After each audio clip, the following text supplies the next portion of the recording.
देखो बेटा, स्टार्टिंग में जो है हमें बिल्कुल बेसिक जरूर देखना है इसका कि क्या बनता है, ठीक है।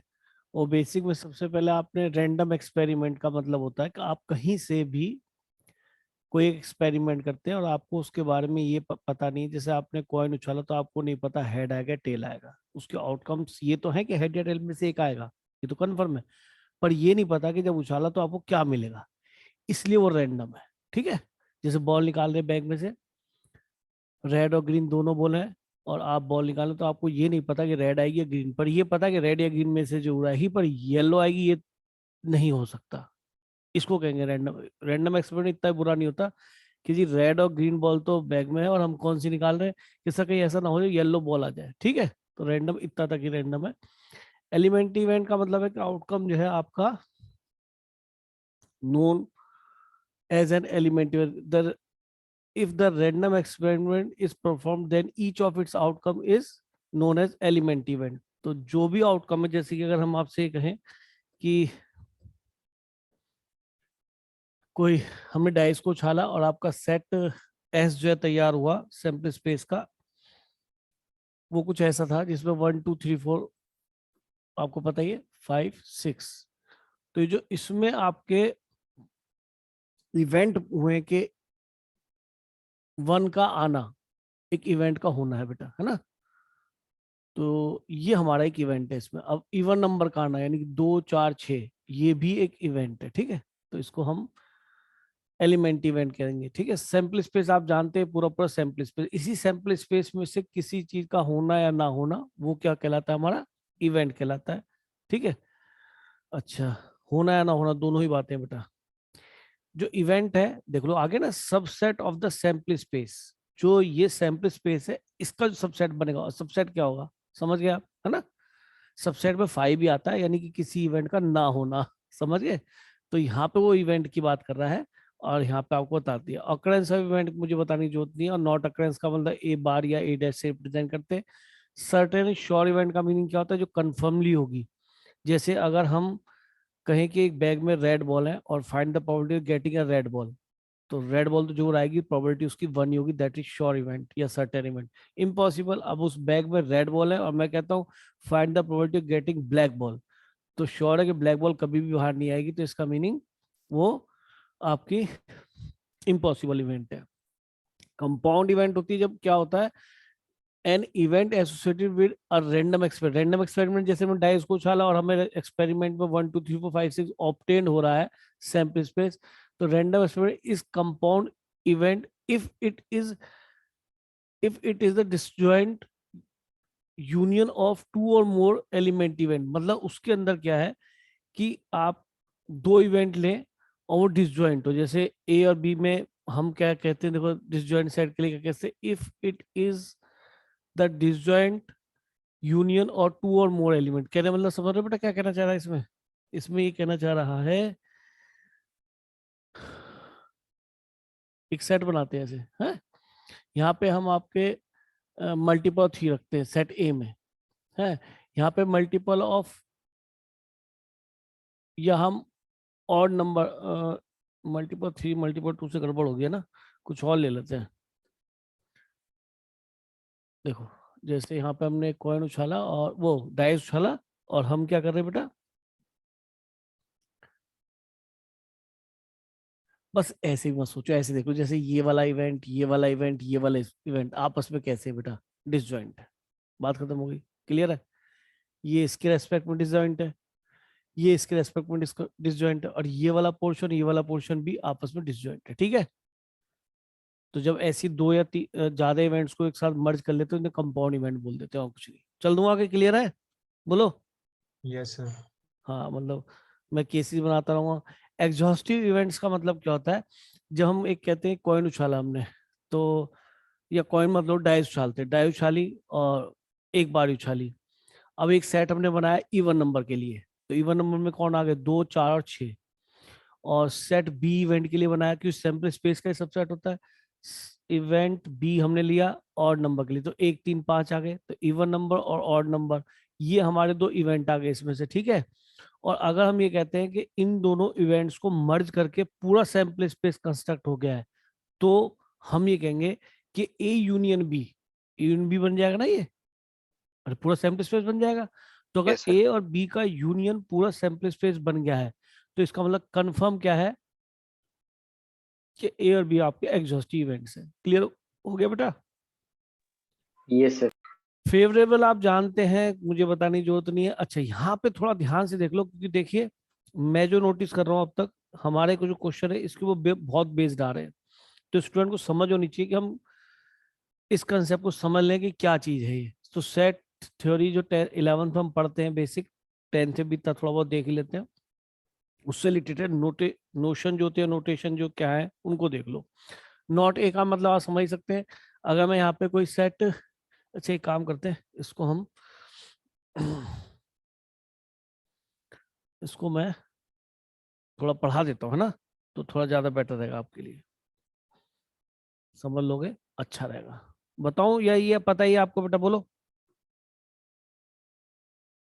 बोलो, बताओ क्या करना है, या अगर ये क्लियर तो फिर आगे चल दूं? सब बता दीजिए। बता दें, चलो अच्छी बात है, तो बताए थे आप कह रहे हो तो। देखो, क्योंकि इसके बिना पता है आप क्वेश्चंस को नहीं कर पाएंगे बोर्ड्स में भी और कंपटीशन में भी। अब सुन लो ध्यान से, ये क्या कहता है। ये कहता है नॉट ए।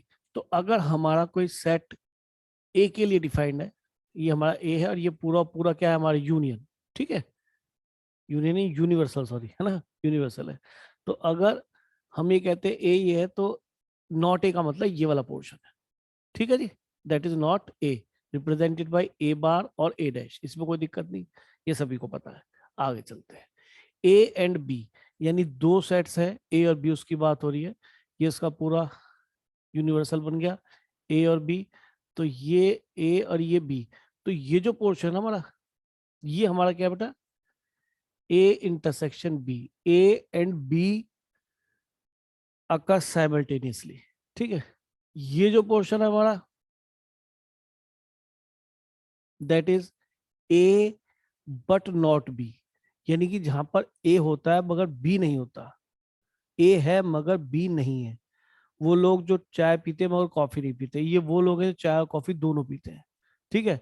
और हम इसे पक्का एंड पढ़ेंगे, ए एंड बी नॉट, ए का होना बी का ना होना। क्या मैं इसे ओनली ए बोल सकता हूँ?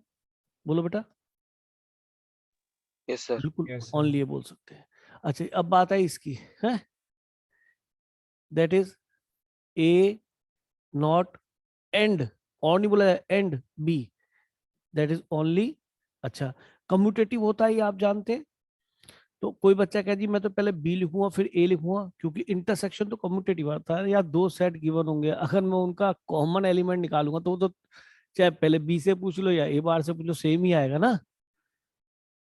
तो इसके लिए तो कोई बट नहीं है ना, कभी कोई कंफ्यूजन लगे सर पहले लिखा हो बाद में लिखा हो। तो मैंने ये भी एक्सप्लेन कर दिया आपको, A and B, A but not B, B but not A, neither A nor B. I think वो ये वाला पोर्शन है, अगर आप समझ रहे हो तो, नाइदर ए नॉर बी। अच्छा, अब यहाँ पे एक बहुत का ध्यान रखें कि ये जो पोर्शन है वो ए नॉट बी नॉट। अब यहाँ पे नाइदर ए नॉर बी में बताओ इंटरसेक्शन लगाऊं या यूनियन लगाऊं? कि सर इंटरसेक्शन क्यों? क्योंकि ना तो मुझे ए चाहिए और साथ साथ मुझे बी भी नहीं चाहिए, ठीक है। अच्छा, एक चीज समझ लीजिए, जो ए यूनियन बी वाला पोर्शन है, जो ए यूनियन बी वाला पोर्शन है वो शायद ये है पूरा, ठीक बोल रहा हूँ ना, यही है ना। तो जो n of A union B बनने वाला है वो बनेगा एन ऑफ ए पूरा लिया, फिर एन ऑफ बी इसके अंदर ऐड करा। लेकिन आप नोटिस कर रहे हैं कि इसमें ये दो बार ऐड हो गया, एन ऑफ ए के साथ इंटरसेक्शन वाला पोर्शन आ गया, फिर बी वाला भी आ गया। तो हमने पहले इंक्लूड एक्स्ट्रा कर लिया, फिर एक्सक्लूड कर देते हैं, तो that is inclusion exclusion principle, ठीक है। तो हमने उसको एक्सक्लूड कर दिया बेटा। इस तरीके से हमारा ये बन गया। देखो इसके ऊपर पीएनसी में भी क्वेश्चन बनेगा, इसके प्रोबेबिलिटी में भी क्वेश्चन बनेगा। आसान है, आपने देखा होगा जे मेन के जो दोनों पेपर में पीएनसी क्वेश्चन आसान ही आए हैं, ठीक।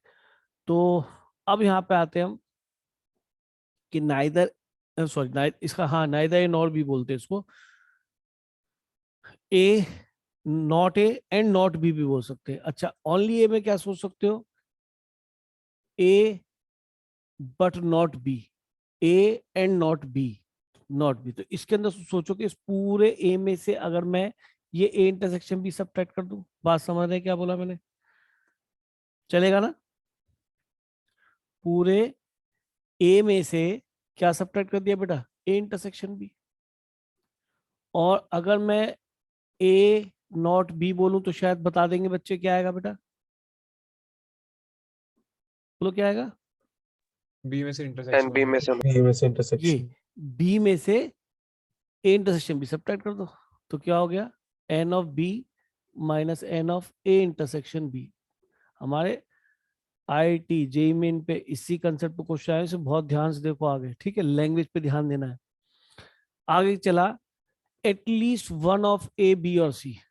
At least one of A B और सी, यानी एटलीस्ट वन का मतलब होता है n of A union B.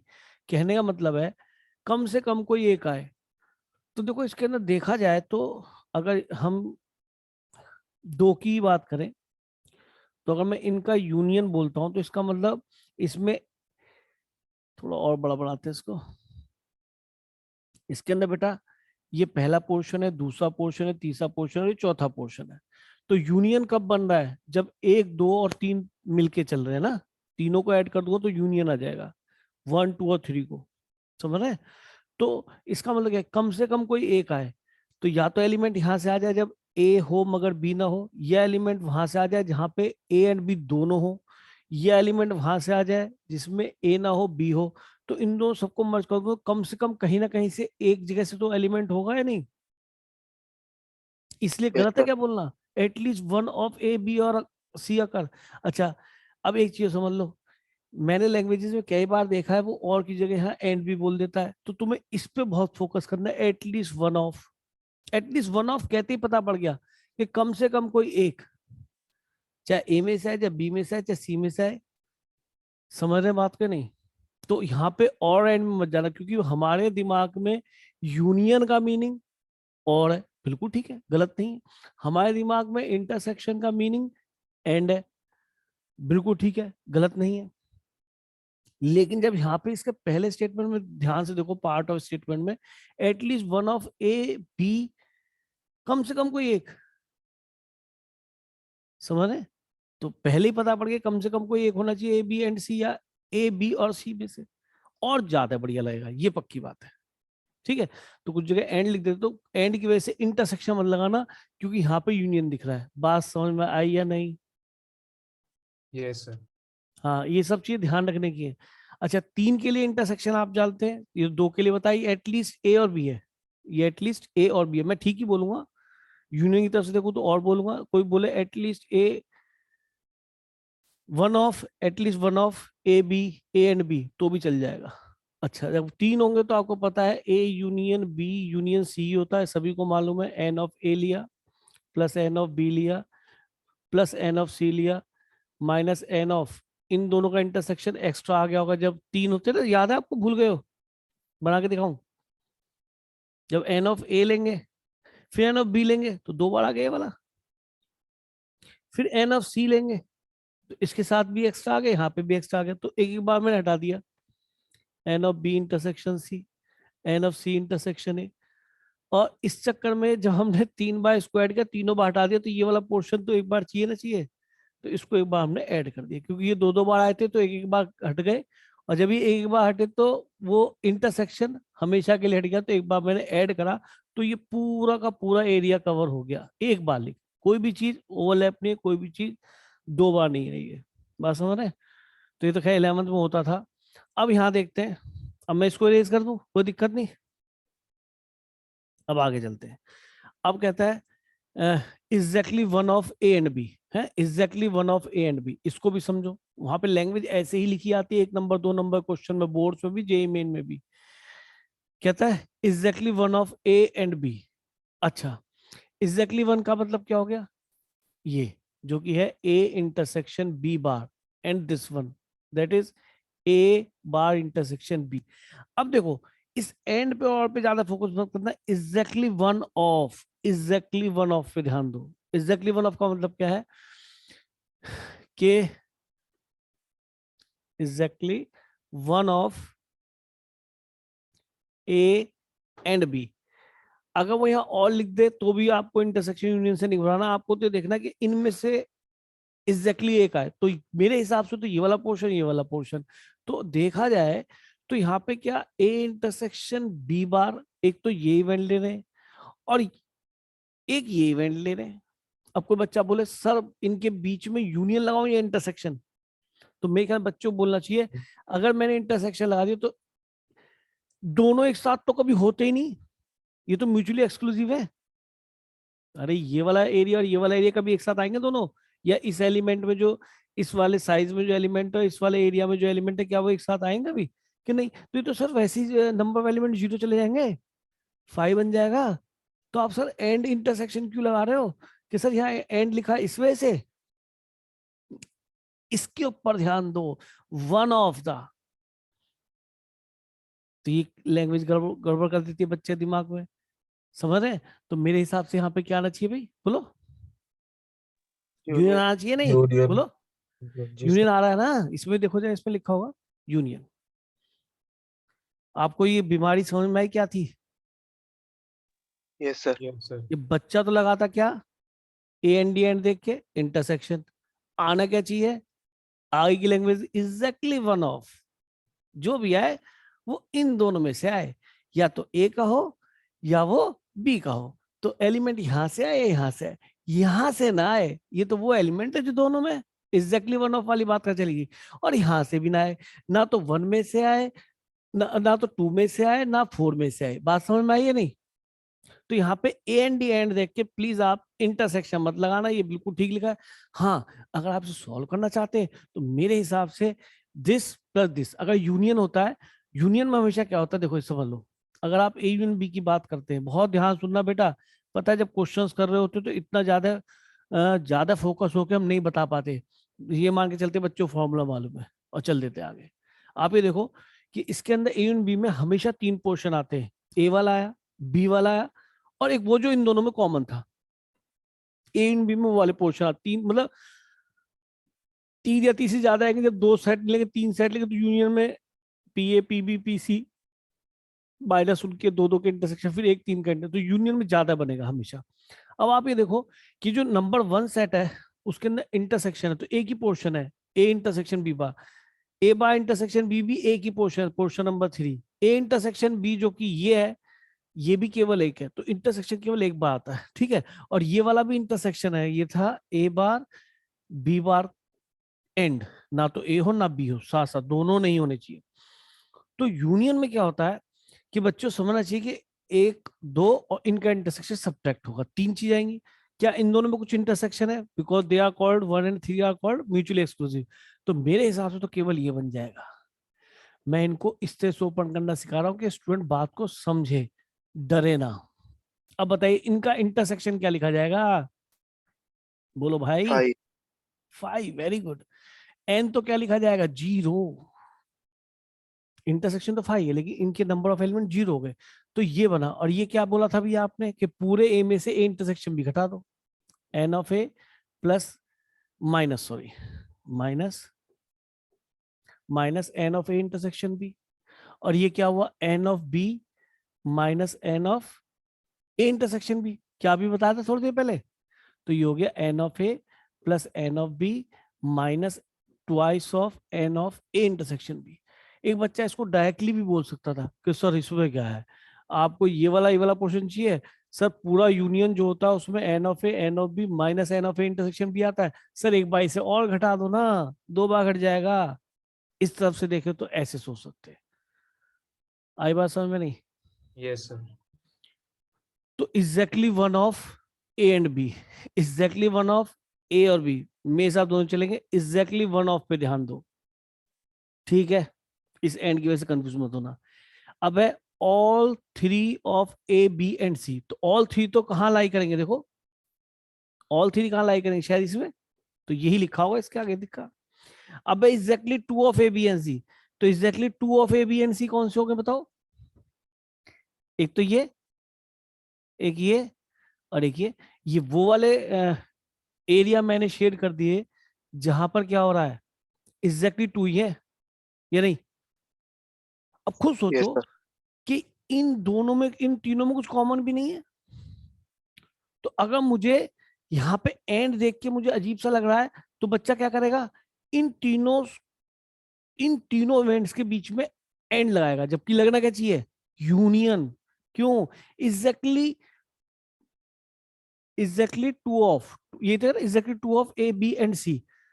तो एग्जैक्टली टू ऑफ यानी उनमें से कोई जिसमें एग्जैक्टली दो इवेंट हो रही हो, वो कोई सा भी एरिया आ जाए, तो या तो ये वाला एलिमेंट आ जाए, या ये वाला एलिमेंट आ जाए, या ये वाला एलिमेंट आ जाए। बच्चा तो ये कहेगा ना,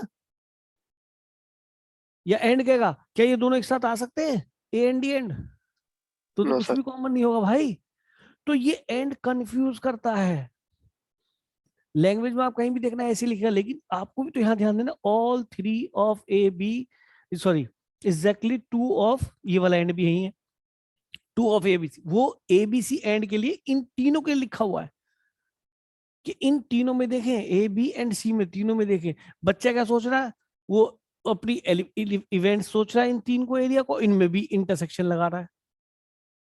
आई बात समझ में? ये जो एंड दे रखा है वो तो ए बी एंड सी के लिए दे रखा है। बच्चा क्या कर रहा है, या एग्जैक्टली वन ऑफ, पहले तो सोचेगा कि इस पोर्शन, ये मान लो मैंने इसे वन बोल दिया, इस येलो पार्ट को, इसको मैंने रीजन को दो बोल दिया, इस रीजन को मैंने थ्री बोल दिया।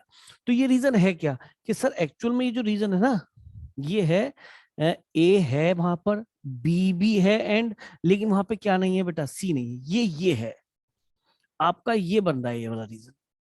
और ये वाला रीजन क्या बन रहा है बेटा, यहाँ पे ए है, ए नहीं है, एंड बी है, और एंड सी भी है।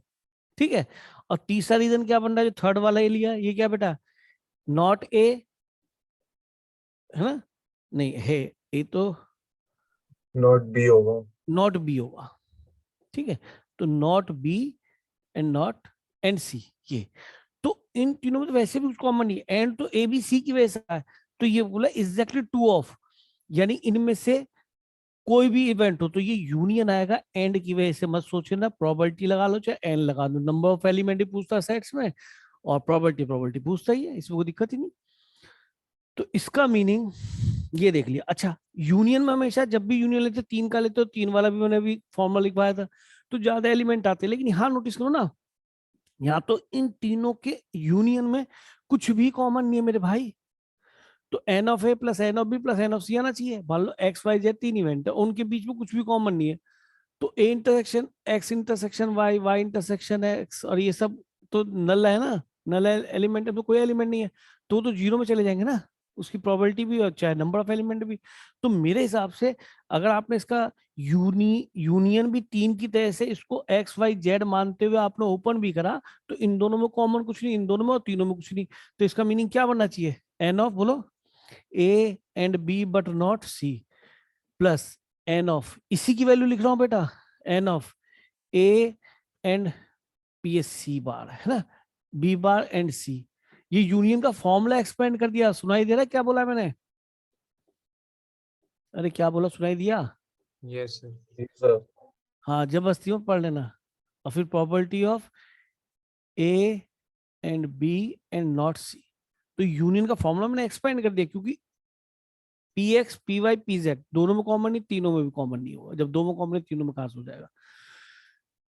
अब एग्जैक्टली वन ऑफ, अच्छा एक चीज बताओ, इसको अगर कोई कहे सर मुझे और आगे देखना, तो आप ये बताओ, ये क्या ए इंटरसेक्शन बी है, ये वाला पोर्शन इस पे मैं उंगली घुमा रहा हूँ, बताओ। Yes, sir. जी सर।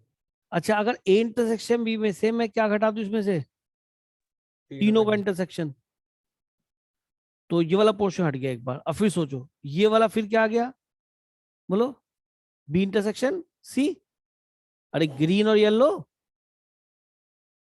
Yes sir. फिर मैंने बी इंटरसेक्शन सी को इसमें ऐड करा,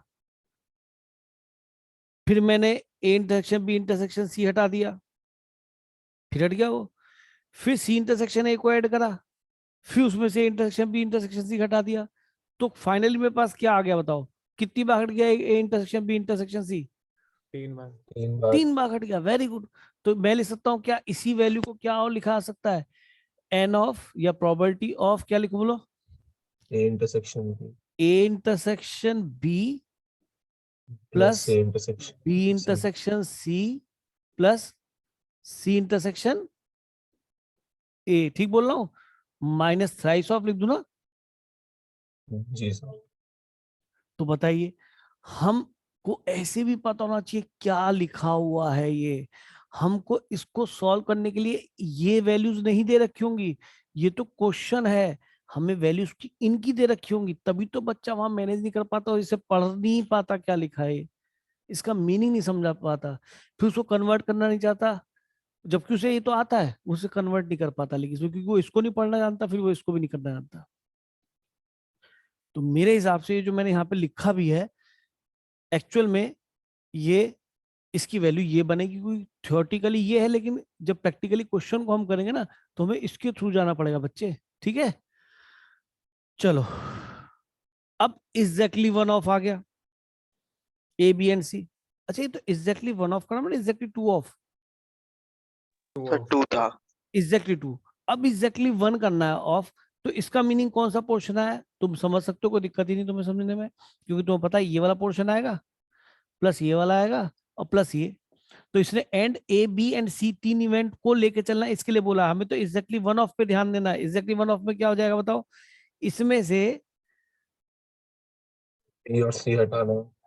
तो इसको क्या बोलेंगे? एग्जैक्टली वन ऑफ को अगर लिखना पड़ा तो ए है मगर बी और सी नहीं है, ये क्या है? बी, ए भी नहीं है, बी है, सी नहीं है, और इसको लिख नहीं रहा बेटा, आप उसमें ही समझा रहा हूँ। इसमें सी है लेकिन उसका ए का पोर्शन और बी का पोर्शन नहीं है, ठीक है? और यूनियन क्यों लगाया? या तो इसमें से एलिमेंट आ जाए, या इसमें से आ जाए, या इसमें से, ठीक है ना? वो एंड कंफ्यूज तो नहीं कर रहा, वो तो तीन इवेंट्स को लेके चलना उसके लिए दे रखा है। आए बात समझ में? Yes sir. Yes sir. तो ये तो हो गया कि थियोरटिकली वो उसको क्या लिखता है, लेकिन प्रैक्टिकली जब हम फॉर्मूले को यूज करेंगे तो हमें क्या लिखना पड़ेगा? तो इन तीनों के यूनियन में कुछ कॉमन नहीं है, तो सीधा P of this plus P of this plus P of this ऐसे ही बन जाएगा। एग्जैक्टली बात समझ में आई? और अगर ये ऐसे बन जाएगा तो कुल मिला के मुझे ये देखना है कि मैं इसको कैसे लिख पाऊंगा, exactly one of A B and C, exactly one of A B and C. हाँ जी, प्रोबेबिलिटी।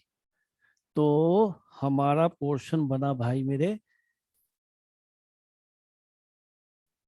अब बताओ कौन बच्चा मुझे बताएगा बेटा? बोलो जी, कौन बताएगा? बोलो बोलो, जल्दी स्टार्ट हो जाओ। बोलो क्या लिखूं? In A intersection B not intersection C not. A के लिए नहीं, वो तो मैं पीछे बता चुका बेटा। अब इसी को तुम मैथमेटिक्स अच्छा की भाषा में लिखना चाहते हो तो इसका मीनिंग तो ये ए है एंड बी नहीं है एंड सी भी नहीं है। दूसरा इसके अंदर और क्या हो सकता है? एग्जैक्टली वन ऑफ में ए भी नहीं है, बी है मगर सी, ए भी नहीं है, सी भी नहीं है, अब बी है, एग्जैक्टली वन ऑफ है ना? तो ये तो आप मुझे दोबारा से वही बताने लग गए, ए भी नहीं है, बी भी नहीं है, सी है, तो इनका मुझे क्या निकालना है? यूनियन। तो ये तो आपने इसी बात को इंग्लिश में लिखा था, हमने इसे मैथमेटिकली लिख दिया। मुझे तो इसका प्रैक्टिकली मीनिंग चाहिए कि अब मैं सॉल्व जब करूँ क्वेश्चन तो क्या लिखा जाएगा। सर इसमें n of a माइनस कर देखो देंगे। भाई, अगर ए में से अगर मैं ए इंटरसेक्शन बी, अच्छा एक चीज बताओ ना, हम क्यों सोच रहे हैं? हमें पूरा तो पता ही होता है, n of A union B union C, उसका फॉर्मूला पता ही है या नहीं? Yes sir. तो A union B union C तो पूरा लिख लो ना भाई, जो पड़ेगी तो हटा देंगे इसमें से। अब हम ये वाला पोर्शन हटाते हैं, एक बार तो ए और बी का इंटरसेक्शन हटाया तो उसमें तीनों का इंटरसेक्शन हट चुका है, ध्यान रखना। फिर बी और सी का इंटरसेक्शन हटाया कि सर बी और सी का इंटरसेक्शन हटाया, तो आपने एक बार ही A intersection B intersection C हटाना था ना, लेकिन आपने क्या करा? एक बार और हटा दिया। फिर ए बी इंटरसेक्शन और सी इंटरसेक्शन ए हटाया कि सर आपने एक बार और हटा दिया। कौन? जो तीनों में कॉमन है, A intersection B intersection C. तो क्या करूं जब मैं सर इसमें से +3। तीनों के इंटरसेक्शन घटा रहा हूं? किसके?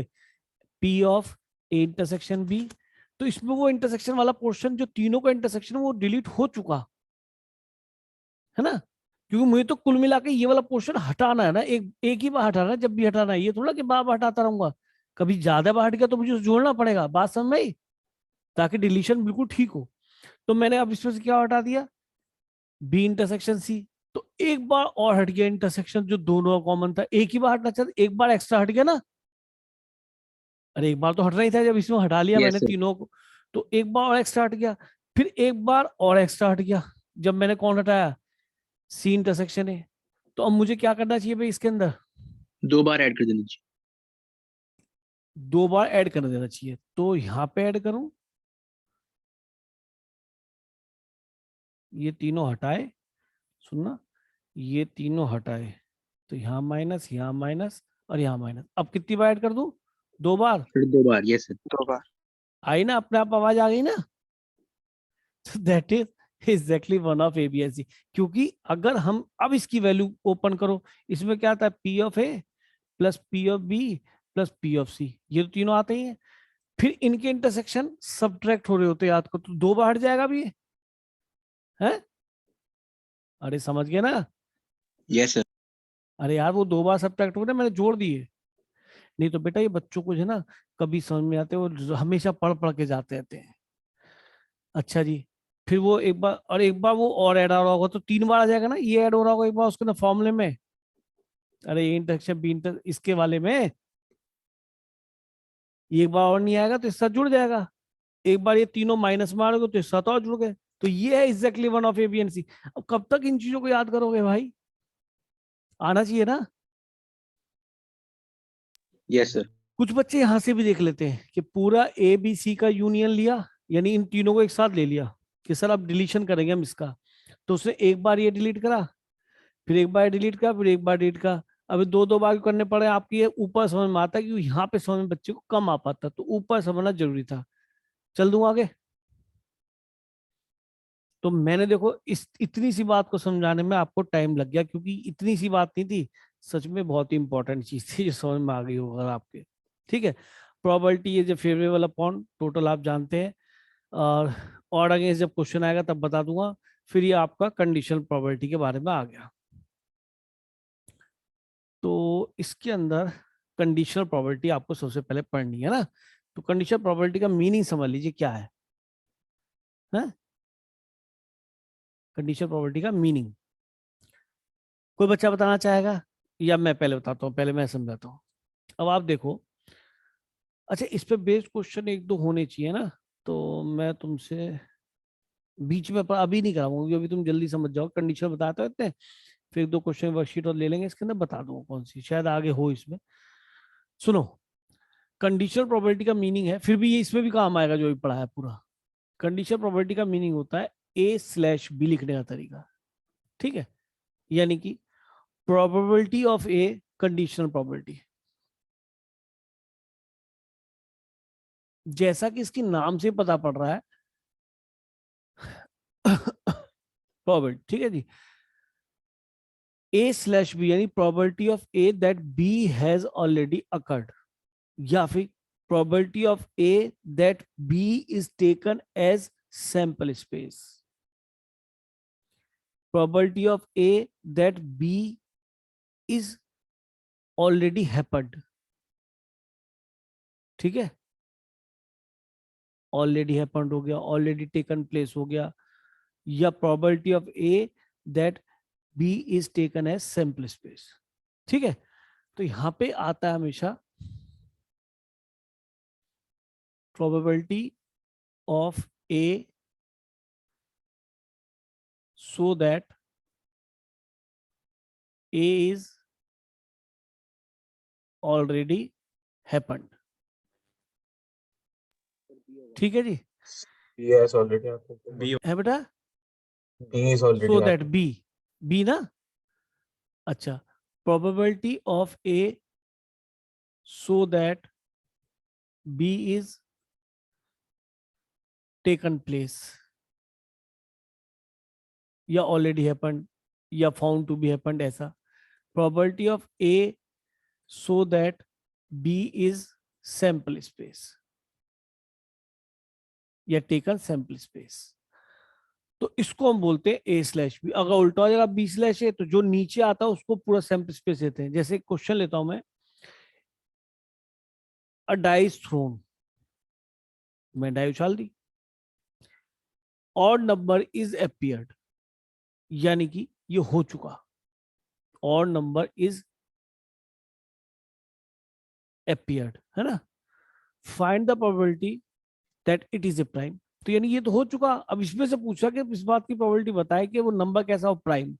तो मेरे हिसाब से अगर मैं यहाँ पे E/F लिखता हूं तो कौन सी चीज जो पहले हो चुकी थी, जब आपने कॉइन उछाला था तो वो F इवेंट थी जो हो चुकी थी।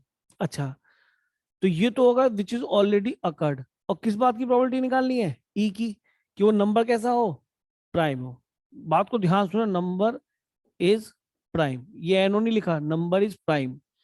F क्या है, F क्या है, odd odd number, number. Number is odd. जो कितना आसान है। अगर आपने इस लैंग्वेज को पकड़ना है, मेरी बात को सुन लो, कंडीशनल को पकड़ना है तो लैंग्वेज पे ध्यान देना है। और लैंग्वेज पे ध्यान देने का तरीका होता है कि एक दो क्वेश्चंस को अपने दिमाग में रखो, और जैसे जैसे आप दिमाग में रखेंगे तो आप क्वेश्चंस खत्म कर देंगे सारे। तो वो लैंग्वेज जो मैं बताना चाह रहा हूँ वो ये है, एक कॉइन इज टॉस्ड, पहले लिख लो जो बोला है मैंने, एक coin is sorry, a dice is tossed, ये डाइस थ्रोन लिखो यार, अ डाइस थ्रोन, लैंग्वेज लिखो जरा, a dice thrown if odd number is appeared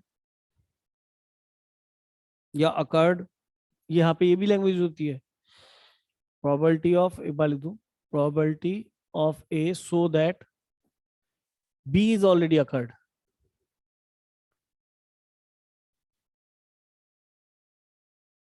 ठीक है, B is already occurred, ये भी लैंग्वेज यहाँ पे यूज होती है, इसलिए बता रहा हूं। तो इस टाइप की लैंग्वेज, अब समझते क्या है। एक die is thrown if odd number is appeared, find the probability that it is a prime। लिख लिया question, find the probability that it is a prime number. तो यहां पर अभी जब तक मैं ये लिख रहा, एक कॉइन, एक वो डाई तो हमने उछाली है, तो सैंपल स्पेस क्या बना है कि सर सैंपल स्पेस तो जो बनता वो बनेगा कि सर 1 2 3 4 5 6, अरे जो भी आपका आउटकम हो सकता है दैट इज सैंपल स्पेस। तो बच्चों को ये नहीं भूलना कि सैंपल स्पेस क्या है, सैंपल स्पेस डाई उछलेगी सैंपल स्पेस तो बनेगा पूरा जो बनना, उनमें से कोई किसी भी नंबर के आने की संभावना इक्वली लाइकली है। ठीक है ना, ऐसा नहीं है कि अलग अलग संभावना है। आपने डाई उछाली तो 1 आने की संभावना भी 1/6 चांस है ना, 2 आने का भी 1/6 ही है ना, वो चांस उसकी मतलब they are equally likely to be happen. कोई भी नहीं तो बायस्ड हो जाएगी डाई, अनफेयर हो जाएगी डाई, या नहीं। तो सैंपल स्पेस पे कोई फर्क नहीं है, फेयर डाई जब तक नहीं बोला जाएगा तो फेयर डाई होगी। और एफ क्या, नंबर इज ऑड, कि सर यहाँ पे कहीं पता नहीं पड़ रहा। देखो मेरी बात को सुनना, एक क्वेश्चन में जब तक मैं ये नहीं लिख रहा तब तक यहाँ पे ये कहीं पता नहीं पड़ रहा कि विच इज हैपेंड अर्लियर, कौन सी इवेंट पहले हुई। लेकिन यहाँ जब E/F लिखता हूं तो F पहले हुई, उसमें से प्रोबेबिलिटी पूछ रहा है कि E होने की, probability of A so that B is already occurred, यानी B पहले हो गई है। यहां पता पड़ रहा है प्रोबेबिलिटी ऑफ E तो निकालना है लेकिन F हैज ऑलरेडी हैपेंड। तो इस सैंपल स्पेस में से दिखेगी ना, तो जब मैंने F देखा तो मैं F पे पहले गौर करूंगा क्योंकि इसी में से मैं निकालूंगा आगे। तो नंबर इज ऑड। अब बच्चा कह रहा है डाई उछालूंगा नंबर ऑड के लिए सैंपल स्पेस क्या बनना चाहिए इस इवेंट के लिए, कि सर 135 बनना चाहिए। और तो यही होता है, अरे और तो यही होता है ना। तो एक बच्चे ने सीधा कहा सर क्वेश्चन ही खत्म हो गया, P/E/F। उसने कहा सर ये सब क्यों लिख रहे हो, आपने मुझे बताया ना एक डाई उछालते हैं और नंबर अपीयर होता है। सर और नंबर अपीयर होता तो मेरे दिमाग में ये इवेंट हो गई कि सर टोटल केस ये हो गए, इसमें से प्राइम कौन कौन से 3 और 5 यानी 2, आंसर आ गया कि बिल्कुल ठीक है, कोई गलती नहीं, कोई गलती नहीं। बताओ इसमें वो गलती लग रही है आपको, बोलो बेटा। No no sir. सर। बिल्कुल गलती नहीं है, बिल्कुल सही पहचान रहे हैं। लेकिन सर फिर ये सब क्यों करा रहे हो, अरे सुन लो भाई, आगे ऐसे क्वेश्चन आएंगे फिर लिखने में आपको आइडिया नहीं मिलेगा, इसलिए सुन लो ध्यान से। जो लोग केवल ऐसे कर करके बैठ जाते हैं, फिर वो आगे क्वेश्चंस नहीं कर पाते।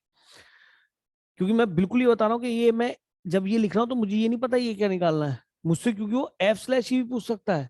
यहाँ तो मैं पूरा पूरा लिख रहा हूँ, डाइथोन डाई उछली ना, ये थोड़ा ना कि उस डाई पे 1 3 5 ही आता है कि ऑड नंबर इज एपियर्ड का मतलब ये थोड़ा ना कि उस डाई पे 6 नहीं लिखे हुए, 1 3 और 5 ही लिखा है, उस पे 1 से लेके 6 तक ही लिखा हुआ है। डाइथोन ऑड नंबर इज एपियर्ड, तो डाई फेयर ही रही होगी, 1 से लेके 6 तक ही होगी अगर डाई बोल रहे हैं तो। Odd number is appear, even, अच्छा नंबर इज प्राइम, प्राइम, अब प्राइम कौन कौन से हैं सर? 2 है और 5 है, 3 भी है।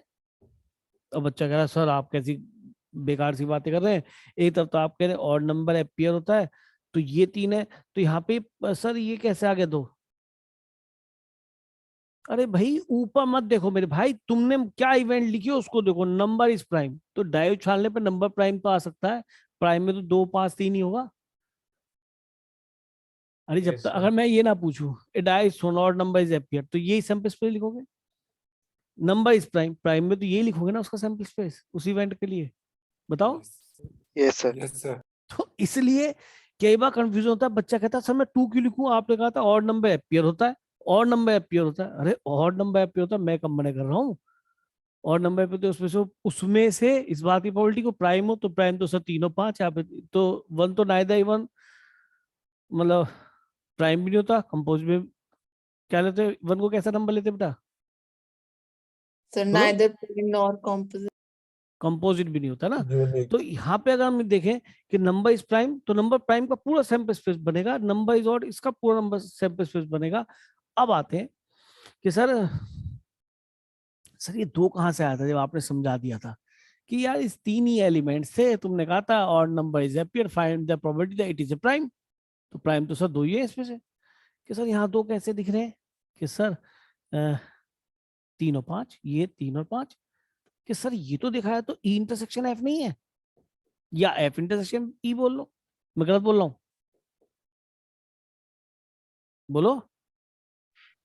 Yes, sir. तो क्या मैं इसको n of E intersection F, number of element, P नहीं लिखा, नंबर ऑफ एलिमेंट लिखा है, और ये क्या, number of elements in set जो नीचे है, जो नीचे है, तो एफ नंबर इज ऑड। तो क्या इसके लिए फॉर्मूला मान लें हम? बोलिए, क्या मान लें Yes, formula? sir. Yes, sir. तो हमें इसे याद करने का भी तरीका होना चाहिए, हर बार थोड़ा ऐसे कंस्ट्रक्ट करते रहेंगे। ई इंटरसेक्शन है ए ई स्लैश एफ, तो इन दोनों का तो इंटरसेक्शन, इंटरसेक्शन कम्यूटेटिव भी होता है, तो एफ इंटरसेक्शन ई भी लिख सकते थे। ध्यान क्या रखना है सर, जो नीचे आया उसके नंबर नीचे ही आएंगे, ठीक है।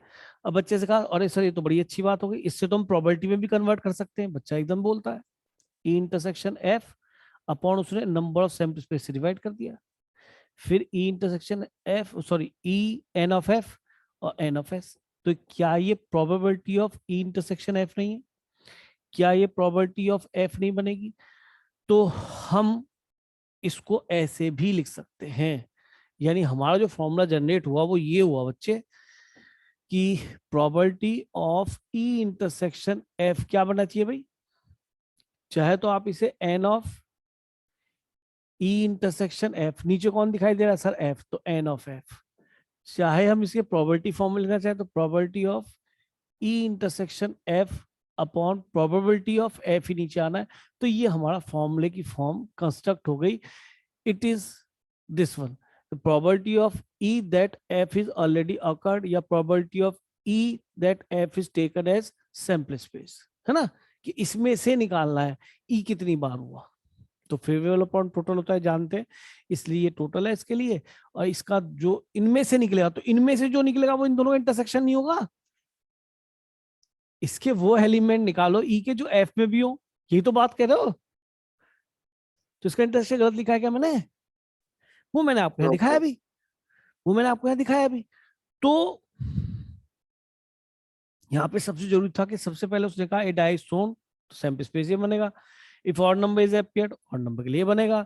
Find the probability that is A prime, तो प्राइम नंबर के लिए सैंपल स्पेस ये बनेगा। लेकिन अगर मुझसे कोई पूछे कि इसी में ही मैं बोल दूं एफ स्लैश ई अब की बार, तो अब की बार क्वेश्चन की लैंग्वेज क्या आएगी? ए डाइसोन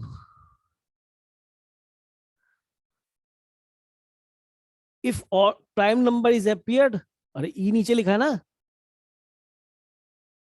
अरे if prime number is appeared, find the probability that it is a prime, that it is an odd number. अरे क्वेश्चन बनाना समझ में आया? Yes, sir. Yes, sir. ये कह रहा है अगर ई नीचे है तो ए dice shown if prime number is appeared, find the probability that it is an odd number. ठीक है, तो बताइए इसी को सिंपलिसिटी माने क्योंकि ऐसा हो चुका है तो इस बात की प्रोबेबिलिटी का तो 3 है, 3 में से भैया ऑड नंबर कितने हैं? केवल 2, 5 और 3, तो इसका भी आंसर 2/3 इत्तेफाक से है। ठीक है, याद रहेगा? Yes, sir. अच्छा, मैं एक बात तो बोलना चाह रहा था, बोल दूं? चलो बाद में, जो सारी बातें एक साथ मर्ज जाती हैं। ये फॉर्मूला समझ में आ गया और मैंने क्वेश्चन को उल्टा करके कैसे समझाया ये भी समझ में आया नहीं आया? आगे sir. Yes, sir. क्लियर अच्छी तरह से? चल दूं आगे? देखो प्रोबेबिलिटी का क्वेश्चन, अगर देखो सारे क्वेश्चंस कभी भी कंपटीशन में सेम तरह के लेवल के नहीं बन सकते कि सारे टफ बन जाए, और बन जाते तो बन जाने दो, फिर सभी के लिए टफ है ना। लेकिन भाई हमें तो वहां क्वेश्चन ही आसान वाला चूज करना है ना। तो पता पड़ा कि जी प्रोबेबिलिटी हम पढ़ के अच्छे लेवल पे गए, कोई बात नहीं, लेकिन वहां से मुझे आसान क्वेश्चन दिख रहा तो मैं उसे पहले अटेम्प्ट करूंगा, या मैं प्रोबेबिलिटी का टफ वाले क्वेश्चन 2 आके, बायनोमियल के भी 2 क्वेश्चन आ रहे हैं, ऐसा पेपर बनता है, तो उसमें Yes, sir. आसान वाला पहले चूज करेंगे। ये नहीं कि प्रोबेबिलिटी आती है तो हम उसका टफ वाला ही पहले करें। हमें तो हर टॉपिक का आसान क्वेश्चन वहां सबसे पहले देखना है, उसको अटेम्प्ट करना है, जो देखते ही लगे कि हाँ भाई हमने देखा हुआ है, हमारा किया हुआ है। और पहले मैथ का ही पेपर करो, 5 से 6 क्वेश्चन पहले करने के बाद फिर केमिस्ट्री और फिजिक्स पे जाना, तो आप डरेंगे नहीं बाद में मैथ के क्वेश्चंस करने में, और आपके जो किए हुए क्वेश्चंस आप वो भी छोड़ के आते हैं इस वजह से। ये देख लिया होगा आपने पहले पेपर देख के, कुछ बच्चों का एक्सपीरियंस जिन्होंने मुझे आके बताया, क्या मैं ठीक बोल रहा हूँ? Yes, sir. Yes, sir. Yes, sir. ये वही बच्चे जो ऑलरेडी एग्जाम दे के आ चुके हैं। तो कुछ समझदार लोग बताए थे कि पहले केमिस्ट्री करो, स्कोर ज्यादा हो जाएगा। नहीं, इस चक्कर में मैथ के क्वेश्चन बिल्कुल भी नहीं हो पाएंगे। केमिस्ट्री थके हुए दिमाग से भी की जा सकती है, लेकिन मैथमेटिक्स थके हुए दिमाग से बिल्कुल नहीं हो सकता, क्योंकि वहां पे कैलकुलेशन मिस्टेक होने की जगह अंडरस्टैंडिंग क्वेश्चन किया हुआ तब भी चाहिए करने के लिए। ये नहीं है कि हमेशा केमिस्ट्री से आप जल्दी कर देंगे कि भाई इजी पढ़ रही है, एनसीईआरटी जैसी आ रही है। मैथमेटिक्स में ऐसा नहीं होता, तो कुल मिला के आप उस जगह तो बिल्कुल भी स्कोर नहीं कर पाएंगे ना, तो कुल मिला कंपटीशन नहीं होने वाला। तो थोड़ा सा तरीके चलो, 5 से 6 क्वेश्चन में या 8 क्वेश्चन में अगर होते जाए तो करते चले। फिर तो केमिस्ट्री और वो हर क्वेश्चन 4 नंबर का पूरे नंबर दे रहा ना, तो कम से कम आधे से 30 से 35 मिनट आप जो उसके अंदर स्टार्टिंग में दे दीजिए उसको। और उसमें अगर आपके 6 से 7 क्वेश्चन भी हो गए ना, तो ये समझ लीजिए कि आपका कंपटीशन हो चुका है। मैं रियलिटी बता रहा हूँ, अदरवाइज कंपटीशन नहीं होगा। मैंने एडवांस से भी उन्हीं बच्चों को जाते हुए देखा है जो पहले मैथ में 3-4 क्वेश्चन लगा लेते हैं, कर लेते हैं, और उसके बाद कहीं और पहुंचते हैं। ये ध्यान रखना, सिलेक्शन नहीं होने का। लोगों की सोच कैसी है मैं तो जानता नहीं, पर आप समझ जाइए, आप तो मुझसे पढ़ रहे हो, थोड़ा सा समझदारी से काम लो। चले आगे बेटा? Yes, sir. Yes, sir. तो अब देखो, इन्होंने इसी बात को जो मैंने समझाने की कोशिश की, इन्होंने इसी बात को क्वेश्चन से पूछ लिया है। हमें हमेशा इजी क्वेश्चन से स्टार्ट करके चलेंगे ना, तो फिर मैं तो एक बार 2 क्वेश्चन समझाऊंगा, लेकिन फिर आप हमेशा हर क्वेश्चन कर लेंगे। हमारी सोच क्या होती है, पहले आईटीआई कर लो अबे भैया पहले समझ लो, कंसेप्ट समझ लो, तो हर क्वेश्चन आप अपने आप कर लोगे। मेरी रिक्वायरमेंट नहीं आने, और वो होना भी नहीं चाहिए। तो लिखने का तरीका ही है बस, और कुछ नहीं। वो मैं दोबारा से एक्सप्लेन कर रहा हूँ। 2 coins are tossed once, 2 coin उछाल दिए। PE/F in each of the following. तो जो लो जी, ई इवेंट को उसने क्या बोला जी, क्या? Tail appear on at least 1 coin. तो टेल कम से कम किसी एक पे आए, तो टेल हेड हो जाए या हेड टेल हो जाए। भाई कम से कम एक पे, तो दोनों पे भी टेल आ सकता है या नहीं, तो दोनों पे टेल आ जाए। तो ये तो इवेंट ई की बात हो गई। एफ इवेंट क्या कह रही है बेटा? 1 coin shows head, 1 coin shows head, तो हेड टेल और टेल हेड, एक कॉइन हेड शो करे, ठीक है नहीं? अरे सही है? Yes, sir. Yes, sir. अच्छा, अब वो क्या पूछता है पहले पार्ट में, ई, अब बताइए जिसको फॉर्मूला नहीं पता वो इसको नहीं कर पाएगा ना। ये n of E intersection F, इन दोनों का तो इंटरसेक्शन आएगा। और नीचे कौन सा आता है बेटा, जो नीचे होता है n of F.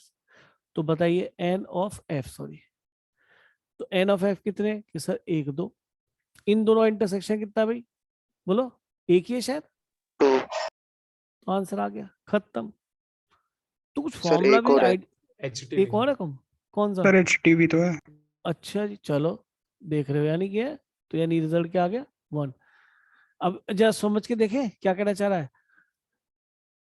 Probability F, F क्या था जी, 1 कॉइन शोज हेड, एक कॉइन शो हेड करता है, तो इस बात की प्रोबेबिलिटी बताओ कि कम से कम कहीं एक टेल होगा, एटलीस्ट 1, तो एटलीस्ट 1 तो आएगा ही आएगा जब कम से कम एक कॉइन शो करता है आपका हेड, तो इसलिए प्रोबेबिलिटी 100% आ रही है, बात समझ रहे हैं। अगले में क्या आता है, नो टेल, तो ई इवेंट क्या हो गई, नो टेल अपीयर, यानी कि हेड हेड। और F event no head, no head का मतलब टेल टेल आएंगे। अब क्या पूछ रहा है, probability of E slash F, तो मुझे खुद बताओ इनका इंटरसेक्शन 0 हो गया, तो 0 तो हो गई प्रोबेबिलिटी। अब इसका मतलब क्या है, एक 2 coins are tossed, all heads are appear, find the probability that all are heads, और tails are appear, find the probability that all are head। तो यार जब आगे सारे टेल आए तो हेड की प्रोबेबिलिटी कैसे निकाल लोगे, सारे हेड हो, बात समझ में आया? Yes sir. Yes, sir. इसलिए 0 आ रहा है, तो बहुत आसान है। अब आप जो है इन क्वेश्चन थोड़ा सा ट्राई कर लेना, मैं अब क्वेश्चंस पे और अच्छे वालों पे आ रहा हूँ। इवन ये जो क्वेश्चन आप कर रहे हैं ना, इस जैसे 2 बार देखना, जेई मेन में क्वेश्चन सेम आए हुए हैं, ये जो हमने अब यहाँ पे लिखा है बोर्ड पे। हाँ जी, और ये बोर्ड में भी खूब तबीयत से पूछे आ चुके क्वेश्चन है, ठीक है। जरा क्वेश्चन पढ़ते ना भाई। Assume that each child born is equally likely to be a boy or a girl ठीक if है, अब सुनो इसका मीनिंग क्या हुआ कि each child to be a boy और ए गर्ल इक्वली लाइकली, यानी कि लड़का या लड़की होने की दोनों की संभावना 100%, मतलब 50-50% है, बराबर है, ठीक है, समझ गए, बराबर है। चलो if a family has 2 children, what is the ठीक है, conditional probability that both the अब girls are इसने खुद ही बोल दिया कंडीशनल प्रोबेबिलिटी, तो पता पड़ गया ई स्लैश एफ या ए स्लैश बी निकालना है। हाँ that both are girls given that first the चलो youngest is a सुनो, girl? What is the probability that both are girls. सबसे पहले हम अपना सैंपल स्पेस बनाएंगे, जैसे कि अभी इससे पहले आप सोचिए, जब मैंने आपको ये समझाया था सबसे पहले क्या बनाया था मैंने, सैंपल स्पेस। अगर 2 बच्चे हैं किसी फैमिली पे, तो वो बच्चे किस तरह से हो सकते हैं, तो सैंपल स्पेस की बात कर लेते हैं कि सब कैसे हो सकते हैं, कि दोनों बॉयज हो जाए, या पहला लड़का हो और दूसरा भी लड़का हो जाए, फिर पहला लड़का हो और दूसरी लड़की हो जाए, या फिर ऐसा हो सकता है पहली लड़की हो और दूसरा लड़का हो जाए, या दोनों ही लड़की हो जाए, G1 G2। बात समझ में आई? और कोई सैंपल स्पेस हो सकता है क्या बेटा? No sir. No हाँ, sir. देखो वीडियो आपको भी मिल ही जाएगा, तो जो मैंने इससे पहले वाला यूनियन इंटरसेक्शन वाला क्वेश्चन पढ़ाया ना आपको, प्लीज उसे एक बार रिकॉल कर लेना, आपको आना ही चाहिए। अगर वो नहीं आएगा तो सच बता रहा हूँ, बोर्ड में 2 से 3 क्वेश्चन इस तरीके से इसी पे ही बनेंगे, कहाँ पर, ऑब्जेक्टिव में या एसएससी रीजन में, या कहीं भी पीछे आ सकता है। जब आपको मैथमेटिक्स को, प्रोबेबिलिटी को रीड करना नहीं आएगा तो यार क्वेश्चंस कैसे करोगे, समझ गए ना। तो मैंने देखो करीब आधा पौना घंटा उसके ऊपर बात की है, तो उसको ऐसे मतलब यार ये तो हो गया, समझाने की पूरी कोशिश की, उसको समझना, तरीके से करना, ठीक है। ये तो क्वेश्चंस बहुत आसान है, इनमें कुछ भी नहीं है, सुनोगे तरीके से, कंडीशनल खत्म होगा तो डिपेंडेंट भी खत्म हो जाए, फिर बेस है, फिर आपका वो आ जाता है, क्या कहते हैं, टोटल प्रोबेबिलिटी, टोटल प्रोबेबिलिटी का बेस आ जाता है, और फिर वो है तुम्हारा जो सिलेबस में है, क्या, प्रोबेबिलिटी डिस्ट्रीब्यूशन। तो जब प्रोबेबिलिटी समझ में आती है, डिस्ट्रीब्यूशन में कुछ भी नहीं होता, ठीक है, उसका मीन है, वो मीन निकाल ही लोगे सिलेबस में। तो यही हमारा सैंपल स्पेस हो गया कि लड़का और लड़की होने की संभावना, टोटल केसेस क्या होते हैं, if a family has 2 children, ठीक है, 2 children के साथ, what is the conditional probability that both are girl, जो मुझे प्रोबेबिलिटी निकालनी है बोथ आर गर्ल के लिए निकालनी है, तो मैंने अपनी ई इवेंट ले ली बोथ आर गर्ल, तो बोथ आर गर्ल तो शायद G1 G2 बनेगा, है ना? क्यों भाई? Yes, sir. और given that मतलब which is already occurred, which is already happened, या which can be taken as sample space. बात समझ में आ रही है? तो which is already occurred वो कह रहा है which is given that the youngest is girl. तो हमने यहाँ पे एक अपनी F इवेंट ली youngest is girl, यानी कि जो बाद में पैदा हुई है वो लड़की है, तो वो तो ये भी केस है G2 और ये भी केस है। मैं ठीक बोला है नहीं? तो सब सैंपल स्पेस से पूछो ना, वो बताएगा। यंगेस्ट इज गर्ल, ये हमारा आया यंगेस्ट इज गर्ल। बस अभी इतना ही करते हैं। तो probability